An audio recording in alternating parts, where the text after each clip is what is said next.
ఇక్కడ మీరు చూస్తున్నారు భోగిపళ్ళు, అవే అండి రేగిపళ్ళు. వీటితోనే 2 రకాలుగా మనం యూజ్ చేస్తాం. ఒకటి సంక్రాంతి రోజు, భోగి రోజు పిల్లలకి, ఆడపిల్లలకి, మగపిల్లలకి భోగిపళ్ళు పోస్తాం కదండి.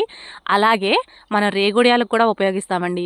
ఇవి ముందే వచ్చేస్తున్నాయండి. ఇప్పుడు సంక్రాంతిలో వచ్చే డిసెంబర్లో అలా కాసేవి ఒకప్పుడు. ఇప్పుడు అలా కాదండి, ఇప్పుడు నవంబర్లోనే వస్తున్నాయి. మనం పండగ రోజుకైతే కాయలు అయితే దొరకట్లేదు. మార్కెట్లో దీని ప్రైస్ వచ్చేసి కేజీ 400, 500 అమ్ముతున్నారండి ఇప్పుడే.